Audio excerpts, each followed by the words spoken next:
Es una obra pequeña en presupuesto y magnitud, pero crucial para las futuras circulaciones de buena parte del norte peninsular. Sin embargo, sigue estancada a pesar de recientes avances que te cuento en este vídeo.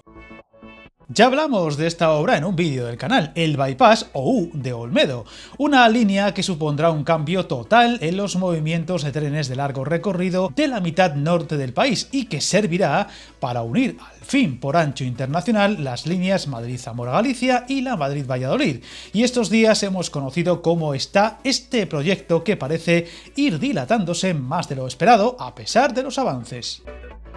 Literalmente este tramo está a la espera de los últimos trámites para que se liciten las obras. De hecho, Adif está ultimando en paralelo el proyecto y trámites ambientales para la vía de 8 kilómetros que hará posible esta conexión y cuyo coste podría rondar finalmente los 45 millones de euros tras el encarecimiento por la inflación o el aumento de los materiales. Esto supone que se esté entrando en los últimos plazos de la redacción del proyecto de construcción, además de completar esa tramitación ambiental de una infraestructura que permitirá conectar de forma más directa y a mejores velocidades, tiempos de viaje y fiabilidad, una gran cantidad de viajes transversales entre el norte y el este peninsular, entre Asturias, León, Palencia, Burgos, País Vasco, Zaragoza, Salamanca, Cataluña o Galicia. Viajar en tren nunca fue tan fácil. En trenes.com encuentra y reserva tus billetes de Renfe, Wigo, Irio y muchos otros países europeos. Vive experiencias únicas a bordo y recuerda, si vas sobre raíles, está en trenes.com. La idea es tener sobre la mesa el proyecto terminado en breve, para posteriormente aprobarlo, aunque a falta de rematar la tramitación ambiental de esta actuación en las siguientes semanas. Será entonces cuando se tendrá el camino despejado para proceder a la licitación del contrato de las obras de este bypass, que podría estar listo en los últimos días de este año o primeros de enero del próximo, y cuyos plazos de construcción se estima que rondarían los 24 meses. Es decir, que si todo va al ritmo adecuado como muy pronto, estaría lista para el primer semestre del 2026. Un tramo que sorprende en su día se dejase aparcado en un cajón a pesar de su relativa sencillez y menor presupuesto, teniendo en cuenta la entidad de cualquier actuación ferroviaria que daría un gran impulso y versatilidad de movimientos a muchos lugares y rutas del norte del país.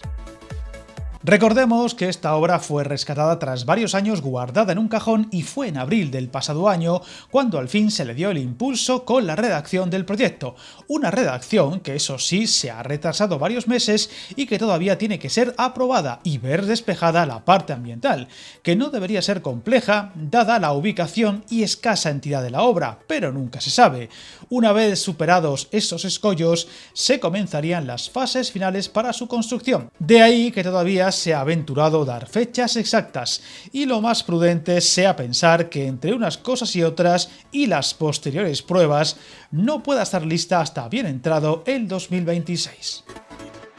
El nuevo ramal tendrá una longitud de 8 kilómetros a través de los términos municipales de La Zarza, Olmedo y Hornillos de Eresma, en la provincia de Valladolid, partiendo desde la línea de alta velocidad a Galicia a la altura de Medina del Campo y tras sortear el río Adaja, enlazará con la línea Madrid-Valladolid, teniendo como infraestructuras más singulares un viaducto de 220 metros sobre el propio río Adaja y una pérgola de 55 metros sobre la carretera CL 602.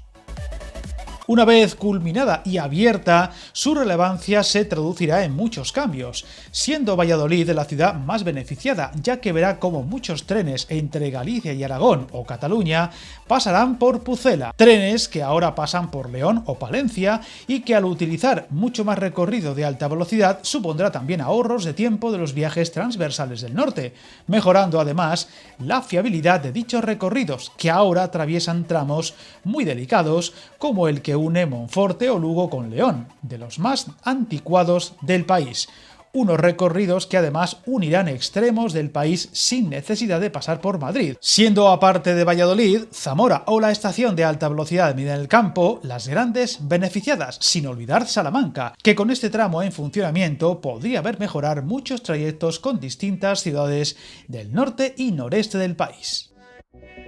A pesar de estos pequeños pasos adelante, hablamos de una obra que parece avanzar a velocidad de tortuga, ya que aparte del aplazamiento de varios años en su día, ahora lleva retraso de varios meses en la redacción del proyecto y habrá que ver el ritmo en los siguientes para ver a las máquinas y trabajadores actuando. Una obra muy importante y a la que no le quitaremos ojo y que ojalá pronto nos dé alegrías para contar. Suscríbete al canal y recuerda, hasta el camino más largo se inicia con un primer paso.